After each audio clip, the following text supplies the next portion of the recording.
Nama saya Sumarno.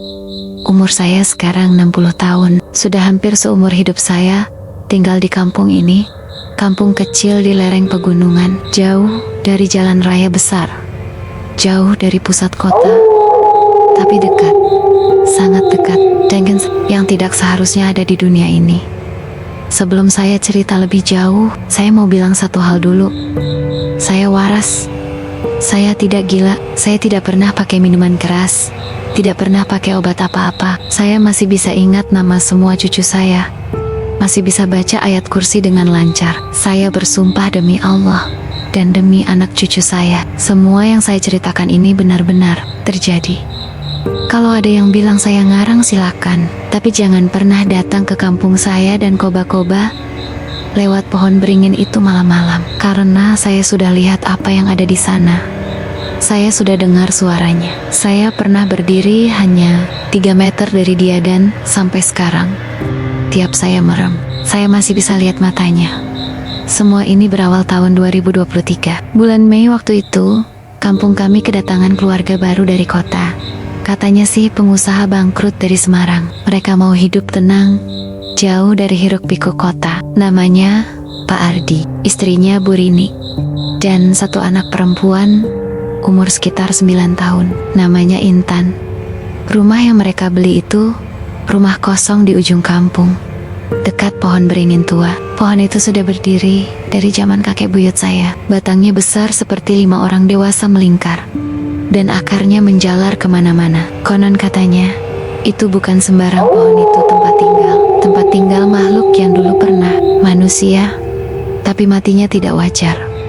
Kami orang kampung masih percaya, tapi Pak Ardi sekeluarga tidak. Mereka bahkan pernah bilang ke saya, waktu saya sedang lewat depan rumah mereka sore hari, "Pak Marno, masa zaman sekarang masih percaya sama hantu-hantuan? Kami ini orang logika, Pak." Saya cuma senyum waktu itu, tapi dalam hati saya bilang, "Pak Ardi, semoga jenengan kuat ya. Kalau sampai yang tinggal di pohon itu marah." Malam pertama mereka tinggal di situ, anjing-anjing kampung menggonggong semua. Tapi bukan gonggongan biasa. Bulu kuduk saya berdiri, dengar suaranya, gonggongan panik, seperti ada yang bikin mereka ketakutan luar biasa. Dan semua gonggongan itu mengarah ke pohon beringin. Istri saya, Bu Arti, sempat bangunin saya. Mas Marno, denger nggak? Kok rame banget malam-malam?" Saya cuma angguk. Iya, saya juga ngerasa nggak enak. Jam 3 pagi, tiba-tiba listrik padam. Tapi anehnya, cuma rumah Pak Ardi yang gelap gulita.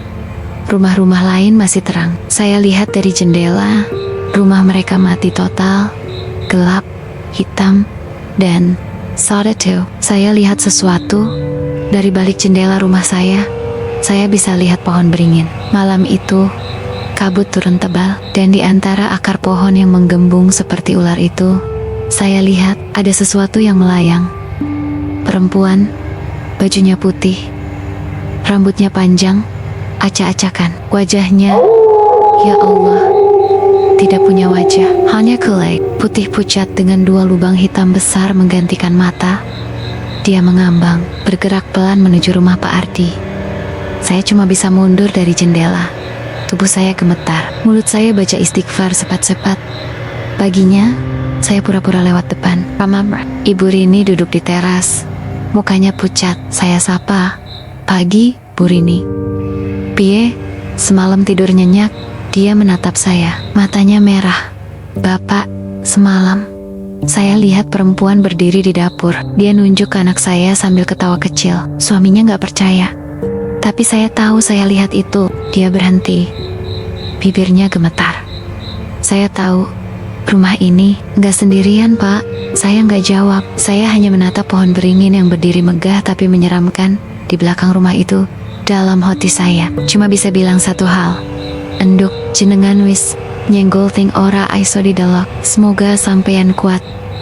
Saya masih ingat jelas sore itu, hari ketiga sejak keluarga baru itu pindah. Pak Ardi sedang duduk di depan rumahnya, kaos oblong putih, celana pendek, sambil ngerokok. Saya lewat, niat hati mau ngasih salam basa-basi sebagai warga lama.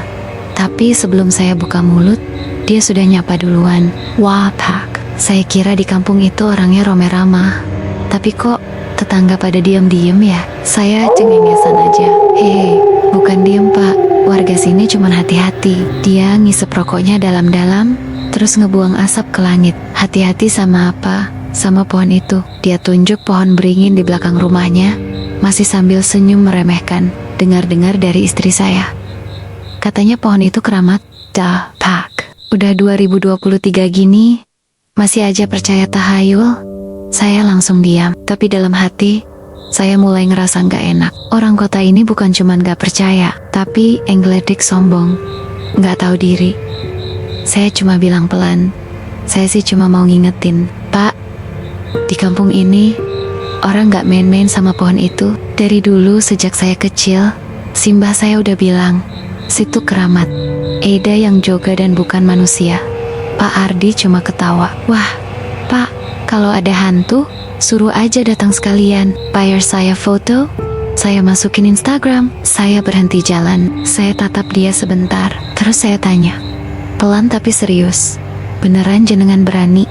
Dia langsung jawab cepat. Loh, emang kenapa harus takut? Saya ini insinyur listrik, Pak. Otak saya rasional. Saya percaya yang bisa diukur, yang bisa dilihat. Yang gaib-gaib itu mah buat orang yang kurang pendidikan. Saya nggak lanjut ngomong. Saya tahu orang sombong itu biasanya baru bisa diem kalau udah dihajar sama kenyataan. Malam itu, Bu Arti istri saya mimpi buruk. Katanya dia lihat ada perempuan baju putih duduk di atas genteng rumah Pak Ardi sambil nyanyi pelan lagu Jawa kuno, katanya. Nadanya aneh, dan perempuan itu melirik ke arah rumah kami. Waktu istri saya bangun, dia langsung nangis. Katanya perempuan itu senyum, tapi senyumnya bukan kayak manusia. Senyum lebar banget, sampai robek ke pipi. Saya coba tenangkan dia. Saya bilang, mungkin mimpi biasa, Mbok. Tapi saya tahu, dari getaran suara istri saya, itu bukan mimpi biasa, itu peringatan. Besoknya, kejadian pertama dimulai. Anaknya, Pak Ardi, si Intan, tiba-tiba sakit, demam tinggi. Tapi anehnya, tidak ada hasil apa-apa di puskesmas. Bu Rini mulai panik. Dia datang ke saya sambil bawa air mata. Pak Marno, maaf, saya mau nanya. Kalau misalnya di kampung ini memang ada yang itu bisa bantu? Saya tanya, kenapa Bu? Dia jawab dengan suara lirih. Intan semalam bilang, dia mimpi didatangi tante rambut panjang. Katanya, pulang sana, tempat ini bukan untuk kamu. Saya menghela napas panjang. Saya pengen marah, tapi juga kasihan. Saya cuma bilang, Bu, kemarin suami jenengan tantang yang gak kelihatan. Sekarang ya tinggal nunggu giliran. Pohon itu gak suka diganggu, apalagi ditantang. Malam itu, sekitar jam 12 lebih, sedikit, kampung kami geger. Rumah Pak Ardi teriakan. Jeritan Bu Rini paling kencang, disusul suara benda pecah, kursi dibanting, dan suara anak kecil menangis keras bukan karena sakit tapi karena ketakutan luar biasa. Saya keluar rumah, tetangga-tetangga juga, tapi tidak ada yang berani mendekat. Kami semua cuma berdiri di ujung jalan, menatap rumah Pak Ardi yang lampunya kedap-kedip, seperti ada yang mainin sabar dari alam lain. Lalu tiba-tiba, lampu mati total, gelap, hening, jeritannya berhenti.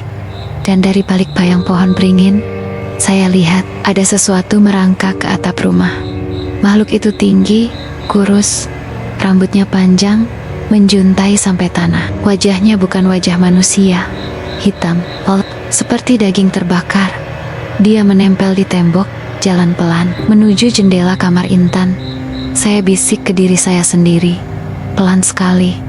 Pak Ardi, saya masih ingat betul malam itu. Malam pertama keluarga, Pak Ardi tidur di rumah barunya. Langit mendung, suara kodok bersahutan dari sawah, dan angin kencang dari arah barat bikin jantung-jantung rumah tetangga bunyi kresek-kresek. Tapi yang bikin saya nggak bisa tidur, anjing-anjing kampung menggonggong terus. Bukan sekali dua kali, tapi lama dan serempak. Gonggongannya mengarah ke satu titik, pohon beringin. Saya bangun dari ranjang, buka jendela sedikit. Saya bisa lihat siluet pohon itu dari kejauhan. Akarnya besar seperti ular yang melilit tanah. Angin tidak berhembus ke arah pohon, tapi daunnya bergerak sendiri, seperti ada sesuatu yang naik ke atasnya. Lalu, sekitar jam 2:45 dini hari, terjadi sesuatu yang gak biasa. Rumah Pak Ardi tiba-tiba gelap, padahal rame-rama lain tetap terang. Tidak ada pemadaman, listrik Cayman, hanya rumah itu yang padam total. Saya dan istri, Bu Arti, saling tatap. Dia berbisik, "Mas, rumah itu gelap sendiri." Saya angguk pelan, "Sing neng kono, laki nggak suka ward." Besok paginya, saya lewat depan rumah mereka. Sengaja saya cari alasan, beli sayur ke warung Mbok Sumi. Padahal saya hanya ingin lihat wajah mereka. Dan benar saja, mukanya Bu Rini pucat. Matanya merah, seperti kurang tidur. Dia duduk di kursi bambu di teras depan, tanpa senyum, matanya kosong, menatap ke arah dapur. Intan, anak perempuannya, duduk di sampingnya, sambil memeluk boneka. Tapi wajahnya juga kelihatan aneh seperti waspada. Saya sapa pelan, "Pagi Bu Rini." "Sehat." Dia angkat kepala pelan, suaranya kecil. "Pak Sumarno, semalam rumah kami mati. Padahal rumah sebelah nyala semua ya." Saya angguk. Terus, saya lihat di dapur, dia diam sejenak, suaranya bergetar. Eira, perempuan berdiri, pakai baju putih, rambutnya panjang banget. Dia gak gerak, cuma berdiri. Tapi saya yakin, itu bukan manusia. Saya tertegun. "Sampean yakin itu bukan maling, Bu?" Dia geleng cepat. "Gak mungkin maling, Pak." Saya sempat lihat matanya. Matanya hitam semua. Hitam, gak ada putihnya. Dan dia ngeliatin Intan. Dia nunjuk ke arah kamar anak saya. Saya langsung merinding waktu dengar itu. Lalu tiba-tiba dari dalam rumah keluar Pak Ardi sambil nyengir. Dia pegang secangkir kopi. "Halah, Rini, itu cuma mimpi kok, gara-gara kamu takut duluan. Ya jadi kebawa ke mimpi, jangan ditakutin. Teruslah." Dia lalu menoleh ke saya. "Maaf ya Pak Marno, istri saya ini terlalu kebanyakan nonton sinetron horor. Malam gelap dikit, dikiranya ada kuntilanak." Hahaha. Bu Rini tidak ikut tertawa. Dia hanya tunduk, wajahnya jelas sedang menahan emosi. Tapi saya tahu, dia takut hantu. Dia takut suaminya gak percaya. Saya angkat alis. "Pak Ardi, saya cuma mau bilang kalau pohon itu bukan pohon sembarangan. Dari dulu gak pernah ada yang berani sentuh malam-malam. Kalau bisa, hindari jalan itu malam hari." Dia cuma senyum sinis. "Pak Marno, saya lebih takut tagihan PLN daripada pohon." Malamnya, anjing menggonggong lagi. Tapi kali ini lebih keras, lebih lama, lebih histeris. Dan tepat pukul 3 pagi, Bu Rini teriak dari dalam rumahnya. Teriakan panjang, tinggi, panik saya dan beberapa tetangga langsung lari ke depan rumah mereka. Tapi ketika kami sampai, pintu terkunci, jendela ditutup rapat, lampu padam total. Kami dengar suara dari dalam. Suara Intan menangis keras, dan suara Pak Ardi teriak, "Apaan itu?" Itu di langit-langit."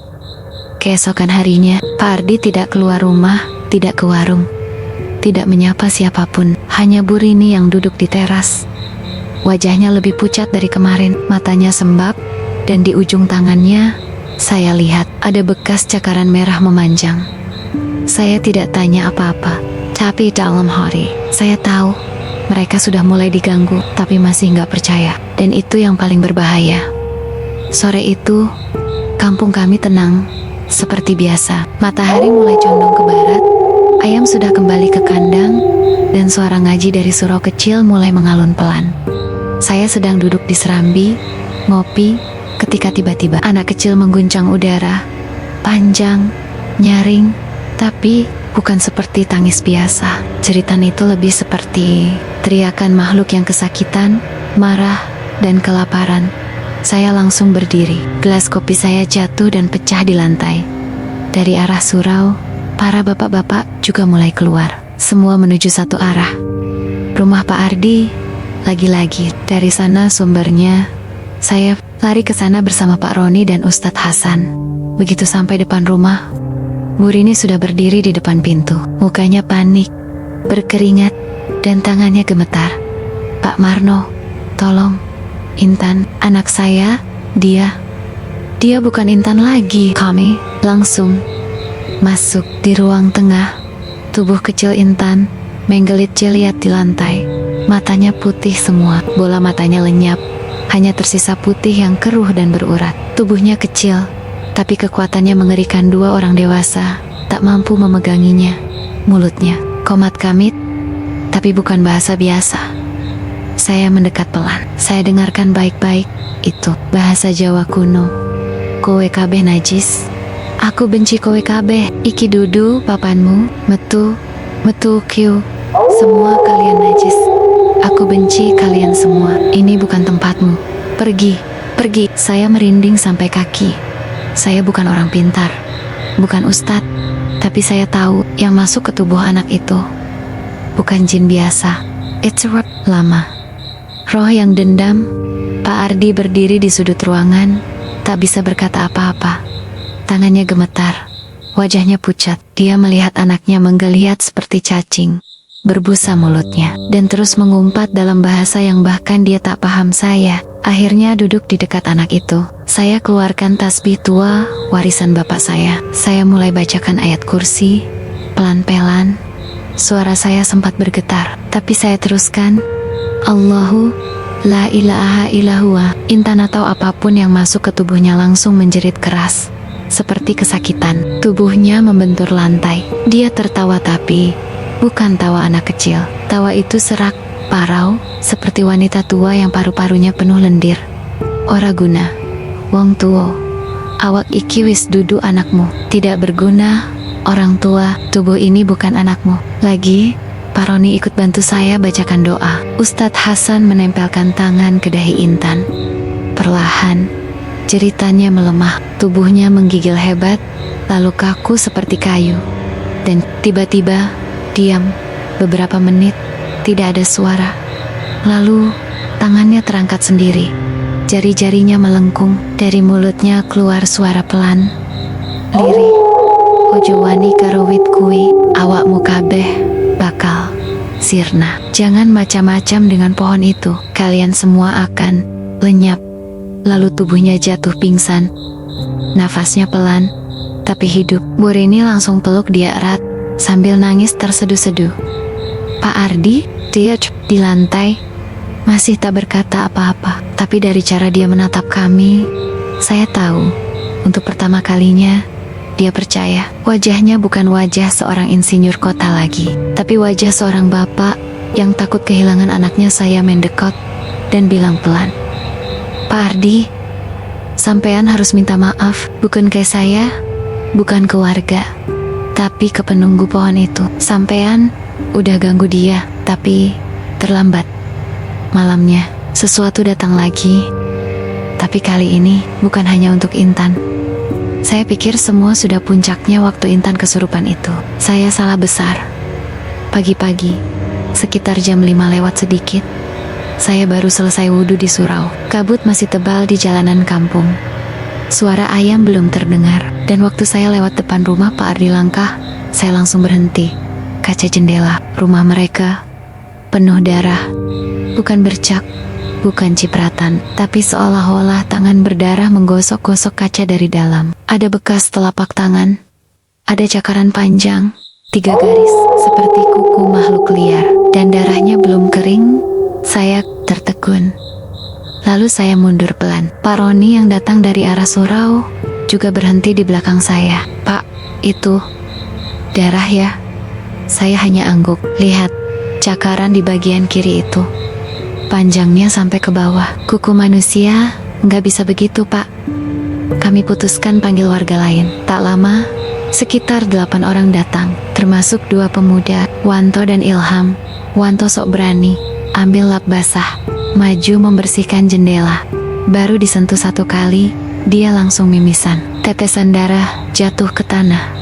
Wah, panas, Pak. Kaca ini panas banget. Tapi sejuk juga, tapi sakit. Dia ngomongnya ngaco. Kami tarik dia menjauh. Ilham gantian coba bantu, tapi baru dekat, Dia jatuh terduduk, muntah cairan hitam. Kami langsung tarik dia juga. Ustadz Hasan buru-buru datang dan bilang, "Sudah, jangan disentuh. Ini bukan darah biasa." 1 jam kemudian, Bu Rini keluar rumah. Mukanya makin pucat, rambutnya acak-acakan, tapi bukan itu yang bikin kami makin takut. Di bawah matanya ada 2 garis hitam, seperti luka. Dia bicara pelan, suaranya lirih. "Semalam kami dengar suara dari loteng, kayak ada yang jalan. Terus jendela bergetar. Saya pikir maling, tapi waktu saya lihat keluar, gak ada siapa-siapa. Lalu kaca berembun sendiri dan mulai muncul bekas tangan. Dari dalam, Pak Ardi menyusul keluar. Kali ini dia gak nyengir kayak dulu-dulu. Wajahnya kuyup pucat, tangannya bawa sapu. Dia bersihkan darah di depan rumah sambil komat kamit. Tapi saya tahu hatinya sudah goyah. Sejak pagi itu, nggak ada satupun warga yang berani lewat depan rumah itu setelah maghrib. Bahkan anak-anak kami larang main sore terlalu jauh. Kalau dari arah barat terdengar suara cekikikan, langsung masuk rumah, kunci pintu, baca doa. Warga mulai pasang pagar kecil di depan jalan setapak yang menuju rumah itu. Tapi malam-malam ada suara pagar digeret. Ada yang nyanyi pelan, seperti lagu dolanan anak, tapi bahasanya nggak kami kenal.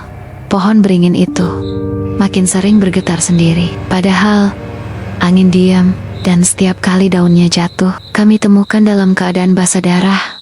Waktu saya bilang ke Pak Ardi, dia cuma bisa ngomong pelan, "Pak Marno, saya salah ya." Saya jawab, "Sampean baru sadar sekarang, Pak.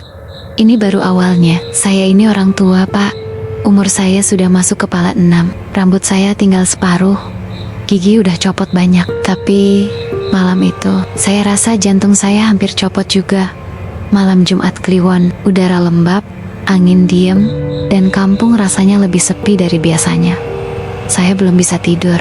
Pasalnya kalau malam Jumat, saya suka duduk sebentar di depan rumah, cuma ngopi, lihat langit, dan berdoa dalam hati.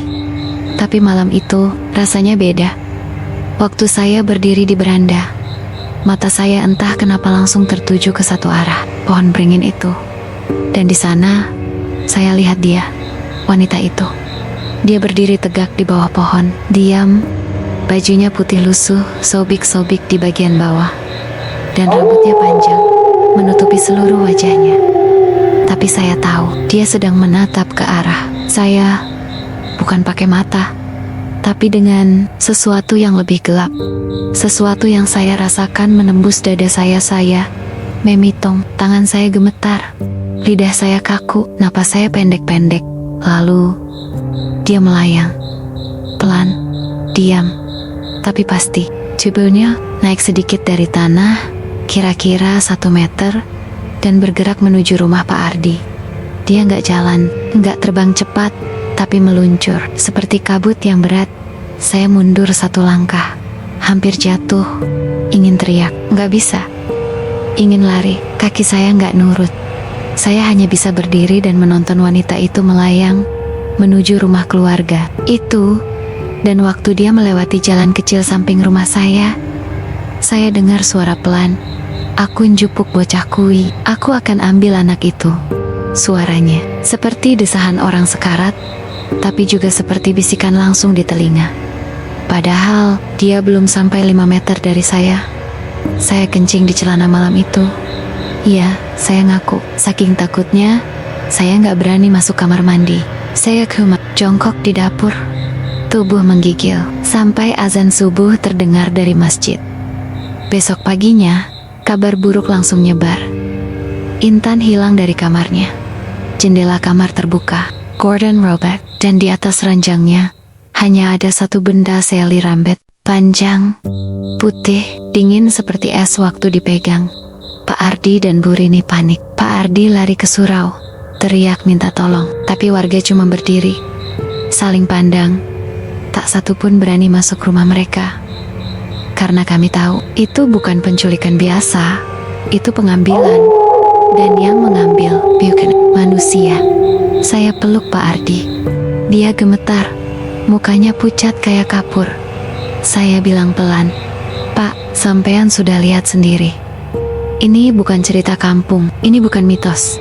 Ini balasan. Saya pikir setelah Intan hilang, keluarga itu bakal langsung pergi. Tapi ternyata mereka masih bertahan, entah karena keras kepala, atau mungkin karena nggak punya tempat lain buat pulang.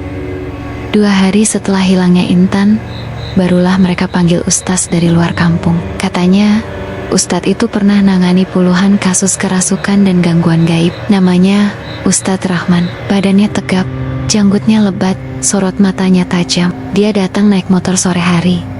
Waktu langit sudah mulai menguning. Saya ikut bantu nyambut di depan. Pak Ardi memperkenalkan kami. Ustadz hanya angguk, lalu langsung melangkah masuk ke dalam rumah tanpa banyak bicara. Tapi baru 5 langkah masuk ambang pintu ruang tamu, saya lihat wajah Ustadz Rahman langsung berubah. Dia berhenti, matanya menatap langit-langit, lalu dia tarik napas dalam dan tiba-tiba muntah darah. Banyak, bukan darah segar, tapi hitam dan kental. Darah itu muncrat ke lantai Upin, dan tubuhnya jatuh bersimpuh. Saya dan Pak Ardi langsung panik. Bu Rini menjerit. Ustadz Rahman memegangi perutnya. Tubuhnya gemetar. Lalu dengan suara serak, dia bilang, Ini bukan jin biasa, ini dendam perempuan yang mati digantung. Kami semua membeku. Ustaz jatuh terduduk. Tangan kirinya mencengkeram sajadah yang ia bawa dari tas. Tangannya basah darah, keringat keluar dari pori-pori wajahnya seperti hujan. Dia dibunuh di sini, atau dekat sini. Dia mati gak diterima bumi. Ruhnya marah, dan pohon beringin itu jadi tempat dia bersemayam. Saya merinding dari kepala sampai kaki. Saya pernah dengar desis-desis puluhan tahun lalu tentang perempuan muda yang hilang saat malam bulan mati. Dan konon katanya gantung diri di dekat kebun belakang, tepat di bawah pohon beringin itu. Tapi tak ada yang pernah membuktikan. Semua cuma cerita. Sampai malam itu, Ustadz Rahman akhirnya diminta istirahat dulu. Tapi dia nolak tidur di rumah itu. Dia minta dibaringkan di musala kampung. Sebelum pergi, dia sempat bilang ke saya pelan, Pak Sumarno, saya bisa bantu, tapi bukan sendiri. Ini bukan sekadar makhluk halus, ini arwah penuh dendam. Dan selama rahasianya belum dibongkar, dia akan terus mengambil. Malam itu juga, Pak Ardi mimpi buruk. Katanya dia lihat perempuan berbaju putih digantung di atas pohon. Lidahnya panjang menjulur, matanya melotot penuh darah, dan dari bawah pohon ada suara tawa. Tapi suara itu milik anaknya, Intan. Kami semua tahu, malam-malam berikutnya akan lebih berbahaya. Setelah kejadian Ustaz muntah darah, suasana kampung makin mencekam. Rumah Pak Ardi yang sudah jadi pusat ketakutan itu seolah membawa malapetaka ke seluruh kampung. Warga yang berani lewat depan rumah itu, terutama malam hari, mulai kena penyakit aneh. Saya dengar ada yang muntah darah tiba-tiba, ada yang mimisan tanpa sebab, ada yang bilang setiap malam mereka mimpi buruk sampai teriak-teriak. Kadang bangun tidur tubuh mereka lemas, seperti habis diserang makhluk halus. Pak Warno, tetangga sebelah barat rumah itu, hampir saja pingsan pas lewat situ malam. Pak Marno, kepala saya tiba-tiba berdenyut kencang, panas dingin. Rasanya ada yang tekan dada, katanya. Sampai sekarang, dia masih sering muntah dan susah tidur. Yang paling tragis malah terjadi pada Pak Darto, pemuda yang dulu sering bantu kerja di sawah kampung. Seminggu lalu dia cerita kalau tiap malam dengar suara anak kecil nangis dan manggil namanya Pak Darto. Suara itu terus-terusan. Dia sudah takut dan gak bisa tidur. Akhirnya, satu malam, dia ditemukan gantung diri di kandang ayam belakang rumahnya. Tidak ada surat atau pesan apapun, cuma selembar kain putih yang disampirkan di lehernya. Warga makin takut. Poniak yang mulai menghindari jalan depan rumah itu. Bahkan di siang hari pun, anak-anak dilarang main di situ. Ibu-ibu gak berani lewat sendiri. Setiap malam, lampu jalan di sekitar pohon beringin sering mati mendadak. Dan suara-suara aneh seperti tangisan anak kecil terus terdengar di kejauhan.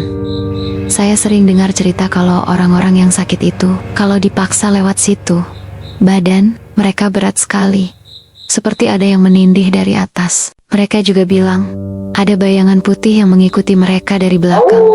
Sudah banyak orang yang takut, tapi tak banyak yang berani ngomong lantang. Karena kalau mereka ngomong, kadang suara itu datang langsung ke rumah mereka. Ada yang bilang, malam-malam pintu diketuk-ketuk pelan, lalu terdengar suara tawa kecil.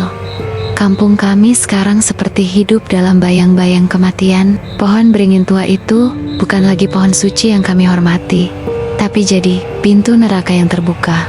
Setelah kejadian aneh dan orang-orang mulai sakit, rumah Pak Ardi seolah jadi pusat dari semua kesialan itu. Saya sering dengar cerita dari warga, bahkan dari saya sendiri, kalau rumah itu bukan hanya berhantu tapi seperti punya nyawa.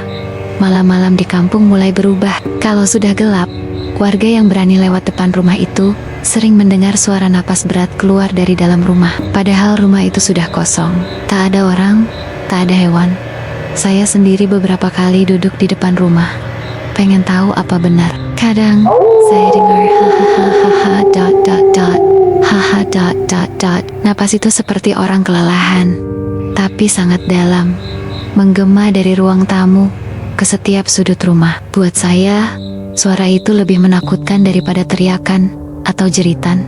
Kadang lampu di dalam rumah menyala sendiri, padahal listrik sudah diputus. Lampu yang redup itu menyala sebentar, lalu mati tiba-tiba. Seperti rumah itu sedang bernapas. Yang paling mengerikan, kadang dari dalam rumah terdengar suara pelan. Tolong, tolong aku. Suara itu seperti orang yang terperangkap, berbisik dengan suara lemah tapi jelas. Suara anak kecil, tapi juga seperti suara perempuan dewasa yang sangat putus asa.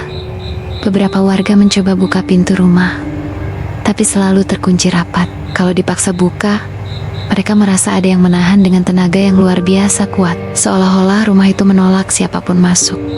Sampai ada cerita dari Bu Rina, tetangga sebelah, yang bilang dia pernah melihat rumah itu seolah-olah bernapas.